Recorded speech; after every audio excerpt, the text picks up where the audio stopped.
Assalamualaikum warahmatullahi taala wabarakatuh dan salam sejahtera bersama saya Muhammad Khairi bin Kamarudin. InsyaAllah hari ini saya akan menemu bual seorang panel dari luar negara. Biasa dalam negara, hari ini insyaAllah saya akan menemu bual seorang panel daripada luar negara berkaitan tentang topik sejarah Melayu dan sumbangannya. Okey, InsyaAllah hari ini saya akan menemu bual. Saya bacakan sedikit biodata.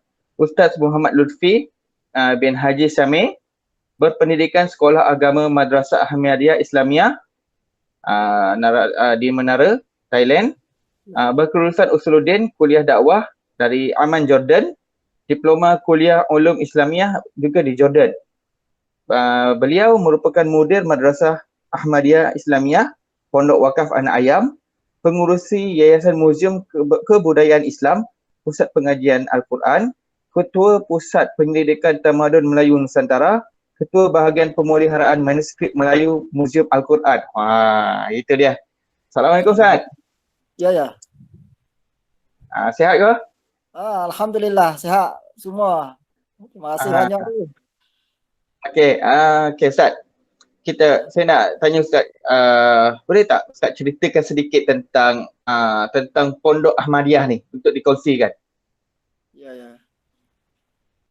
Assalamualaikum warahmatullahi taala wabarakatuh. Ya, alhamdulillah. Kami daripada Narathiwat, Selatan Thailand. Terima kasih banyaklah boleh mari temu ramah dengan saudara kita daripada Johor, Malaysia. Masalah tentang di sini Narathiwat ni, yang tempat kami bertugasnya di Madrasah Ahmadiyah Islamiyah Pondok Wakaf Anak Ayam. Sebagai kampung lah, Wakaf Anak Ayam tu kampung. Pondoknya pondok agak kata pondok pesantren lama di Patani lah. Pondok yang sejak daripada awalnya ditubuh oleh Tuan Guru Haji Ahmad Usman Samir, yang berasal daripada Patani, yang mula buka pondok. Lama dah lah. Kami ni generasi yang kedua, yang ketiga dah lah. Sebagai ambil alih pondok ni, kita cuba ubah suai menjadi satu pusat pengajian. Selain pada sekolah agama, kita ada pusat pengajian Al-Quran. Kita ada galeri-galeri yang bersangkut paut dengan ulama di alam Melayu. Di alam Melayu Nusantara kita, yang kita sempat dikumpul di pondok sana. Jadi pondok sekali laninya sebagai pondok pesantren yang biasa je lah. Tapi ada sikit masalah yang bersangkut paut dengan kelas akademik yang kita cuba ubah suai dengan keadaan semasa. Semoga dapat anak-anak Melayu di Selatan Thailand dapat belajar agama beserta dengan akademik. Ilmu-ilmu yang lain lagi selain daripada ilmu agama, supaya menjadi satu bahan ilmu yang boleh hidup dengan keadaan semasa sekarang lah ni. Kerana dulu di Patani ni banyak dia pondok. Banyak berupa pondok. Tak ada kelas akademik, tak ada. Kurang. Ada 200-300 pondok ni banyakkan belajar melalui agama saja. Kitab tua. Kitab kuning. Tapi kita akhir-akhir tahun 2-3 akhir kemudian ni kita cuba ubah suai lah. Semoga pondok itu ada bahan-bahan ilmu dunia. Semoga kita dapat akak taraf pemikiran baru bagi umat Islam Melayu Patani di akhir-akhir ni, insyaAllah lah. Ya. Terima kasih dia. Okey, untuk pengetahuan semua, alhamdulillah saya pernah sampai ke Pondok Ahmadiyah ni, alhamdulillah. Dan saya melihat di sana pondok tersebut ada banyak manuskrip. Okey, Ustaz Baba Lutfi, boleh tak Baba terangkan berapakah banyak manuskrip yang terdapat di Pondok Ahmadiyah dan apakah manuskrip-manuskrip yang terdapat di sana? Sebenarnya selain daripada pondok biasa di Madrasah Ahmadiyah ni, kita ada galeri koleksi yang bersangkut paut dengan manuskrip Melayu lah. Kitab-kitab daripada pesaka, daripada ulama alam Melayu, khususnya di Patani lah. Kerana Patani ni salah satu tempat yang agak kata Ramai jugalah ulama seperti mana Terengganu, Kelantan lah, Aceh dan sebagainya. Jadi kami di sananya cuba sempat dikumpul, dijaga manuskrip-manuskrip peninggalan pusaka daripada ulama kami di Patani dan sebahagian daripadanya daripada Semenanjung, Malaysia, Terengganu, Kelantan dan sebagainya yang kami cuba-cuba jaga, cuba-cuba ambil buat simpanan, buat pemeliharaan kerana manuskrip ini banyak dia rosak dan kita sebelum daripada kita buat pemeliharaan kita buat proses perjilitan baru, buat digital baru, manuskrip-manuskrip yang ada bertaburan. Jadi sekarang ni hampir banyaklah manuskrip itu selain daripada Quran lama. Kerana langkah kami pada awalnya kita buat pemeliharaan Al-Quran lama, tulisan tangan. Yang agak ratusan tahun lah yang sempat kami kumpul. Jadi Alhamdulillah kami dah sudah buat pengumpulan manuskrip Mushaf Al-Quran. Agak kata hampir 79 buah dah kita buat pemeliharaan sudah. Dan round yang kedua, yang ketiga kita cuba buat manuskrip Melayu. Kitab-kitab peninggalan pusaka alam Melayu daripada ulama-ulama kita ni kita cuba buat pemeliharaan dan kita buat digital pula. Kita buat taswir. Jadi manuskrip ini belum sudah lagi kerana banyak daripada Quran lagi manuskrip. Sebahagian daripadanya kita sedang buat pemeliharaan dan sebahagian daripadanya manuskrip kita dah buat sudah semua dan kita buat digital sampai banyak sampai yang sudah baru ni 39,000 safhaf yang kita dah buat digital daripada manuskrip 200 lebih bahan ilmu daripada manuskrip yang kita sempat dikumpulkan. Langkah yang pertama. InsyaAllah lah langkah yang kedua, yang tiga ni kita sedang buat berterusan untuk jaga, untuk mula proses kawalan jaga. Semoga manuskrip tersebut dapat hidup bersama-sama dengan anak Melayu kita di belakang hari nanti, biar lebih sempurna lagi untuk kita buka peluang buat kajian seterusnya di kebelakang hari nanti, insyaAllah lah. Okey, Baba, saya melihat di pondok tersebut ada banyak manuskrip Melayu. Okey, boleh tak Baba terangkan apakah sumbangan ulama-ulama silam Melayu kepada tamadun Melayu? Jadi tentang peranan ulama kita dulu sama ada di Patani ataupun di kawasan Semenanjung Tanah Melayu, agak kata kami percaya kata ulama ni satu bahagian yang ada peranan yang benar-benar penting untuk menyebarkan, untuk akapkan taraf ilmu, kehidupan. Semoga orang Melayu kita ni dapat menjadi satu umat yang bertamadun lah. Yang bertamadun. Kerana teras ulama Melayu ni daripada pusaka yang telah ditinggalkan oleh para ulama kita daripada gaya tulisan tangan. Itulah yang saya agak kata ulama Melayu ni satu peranan yang agak besar benar lah sumbangan dia untuk menghidupkan cara hidup, cara kemajuan, cara hidup orang Melayu kita daripada yang tidak berdasarkan falsafah, ada cara hidup, ada sistem yang berdasarkan daripada agama Islam yang kita agak kata benda yang paling penting sekali lah. Kerana dulu ni Melayu ni sekadar biasa saja lah. Apabila mari sumbangan Melayu, ulama Melayu dengan Islam ni jadi satu peluang baru untuk nak akap taras sehingga menjadi orang Melayu kita ni orang yang bertamadun. Orang yang bertamadun, yang maju pada satu ketika dulu daripada usaha yang telah ditinggalkan oleh, yang telah dakwahkan oleh para ulama kita dulu. Sehingga kita jadi umat yang bertamadun. Umat yang ada wawasan sendiri, ada cara hidup sendiri. Ada dasar sendiri, ada cara hidup sendiri, ada kaedah sendiri. Karena kalau kita tengok orang Melayu orang yang berkaedah, yang mempunyai kaedah yang halus, yang mempunyai akhlak yang mulia, mempunyai budi bahasa yang agak tinggi, sopan santun agak tinggi, tidak boleh berbeza dengan umat-umat yang lain yang Allah Ta'ala beri melalui ulama kita dulu daripada alam Melayu. Yalah, sekadar itulah yang agak yang saya faham dah. Ya, terima kasih dah. Okey Ustaz, kalau apa pandangan Ustaz terhadap generasi muda orang Melayu sekarang ni terhadap ilmu-ilmu yang ditinggalkan ulama ni? Adakah mereka mengambil berat ataupun tidak?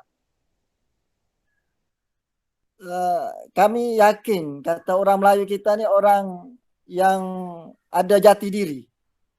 Orang Melayu kita orang yang ada jati diri, orang yang masih lagi ingat orang tua dulu.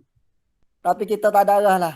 Kita boleh jadi dengan sebab penjajah dapat kita berhenti sama tahu.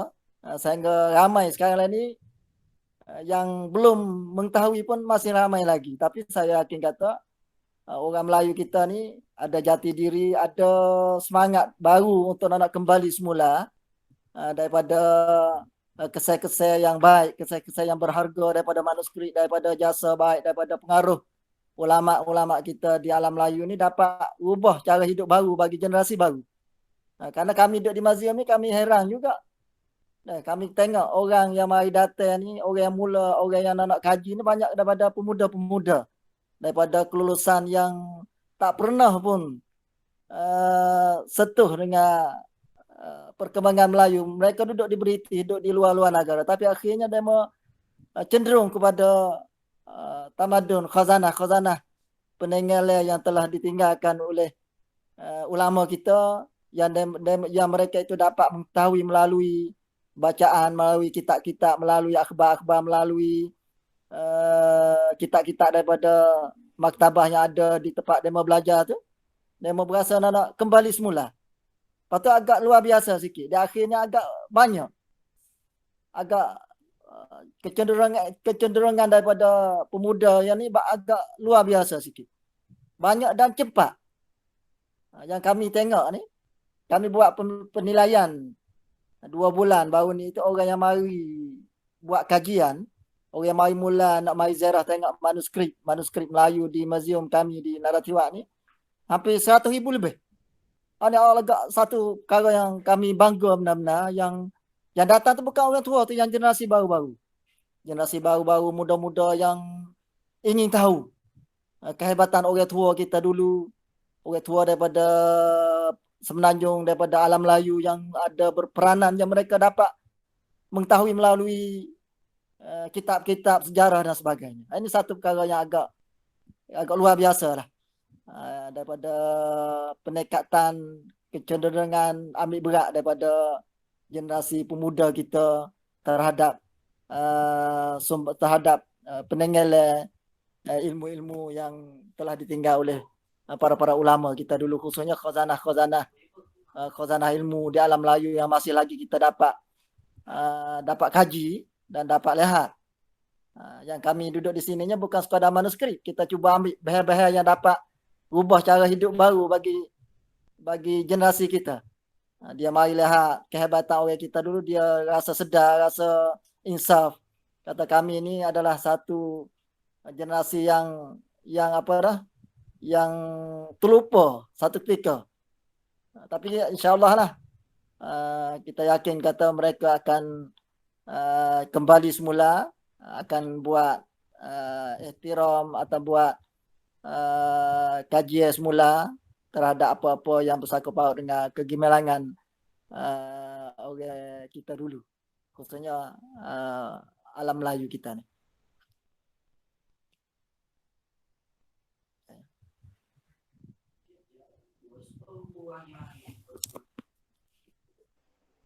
Okey Ustaz, boleh tak saya tanya, apakah ada tak di muzium Ustaz, ada tak muzium di dalam muzium tu kitab Tarikh Watani? Dalam muzium ni kita ada 16 galeri ilmu. Salah satu daripadanya kita ada galeri sejarah. kitab manuskrip yang bersangkutan dengan sejarah ulama, sejarah petani, sejarah yang bersangkut paut dengan ulama, dan sejarah-sejarah yang bersangkut paut dengan penjajah dan sebagainya ada tercatat dalam museum yang kami jaga, sebahagian daripadanya. Jadi Tarikh Patani ini sebagai satu kitab yang telah dikarya oleh beberapa ulama di Kemadian pun ada juga. Dan selain pada Tarikh Patani yang dulu, ada ulama-ulama kemungkinan pada abad yang ke-19 pun ada kitab-kitab muzakirat kecil daripada manuskrip tu kita cuba hipunglah, cuba jagalah. Tarikh-tarikh bersangkut paut dengan ulama dan bersangkut paut dengan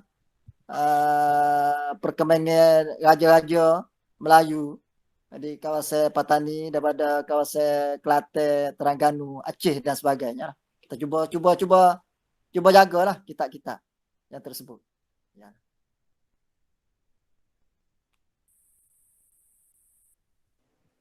Ada tak Ustaz ulama-ulama Melayu yang menulis berkaitan tentang sains, perubatan ataupun bidang-bidang astronomi? Ada tak Ustaz?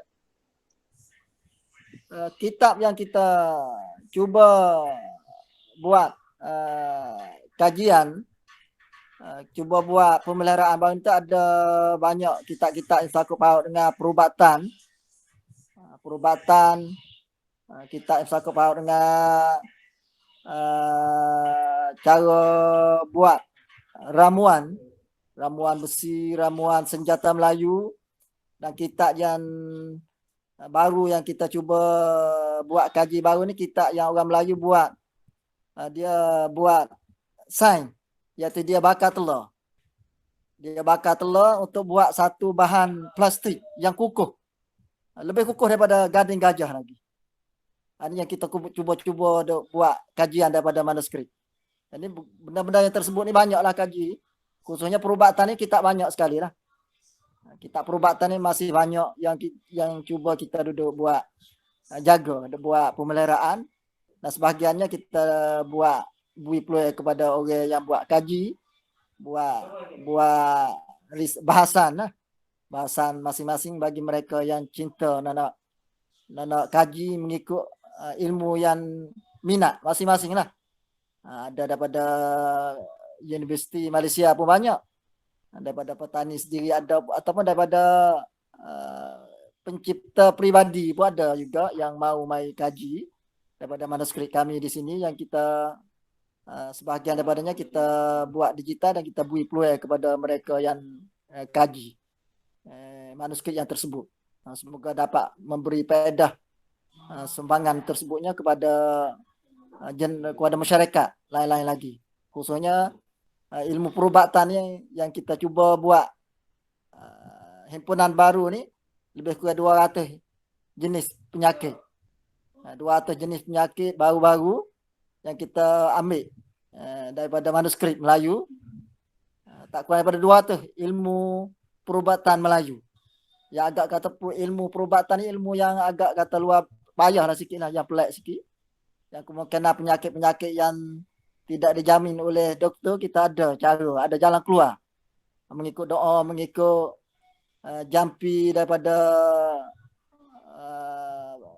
hadis-hadis daripada tarikat-tarikat ulama perubatan untuk buat satu perubatan bagi penyakit-penyakit yang agak kata tidak diterima oleh doktor.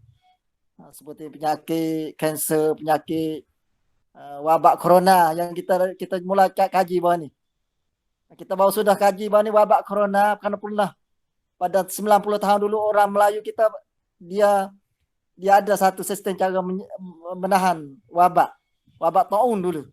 Di petani, para guru dulu itu dia ada cara untuk nak menyekatkan wabak daripada Bangkok atas sehingga tidak diturun oleh kawasan petani di bawah. Dia ada doa-doa, ada cara-cara untuk nak menyekat. Selain pada usaha untuk nak mengelak, menjauh daripadanya, dia ada doa-doa, ada cara, ada zikir, dan ada ilmu-ilmu mengatik panggil.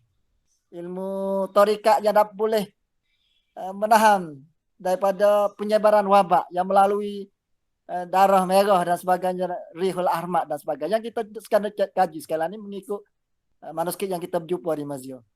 Ya.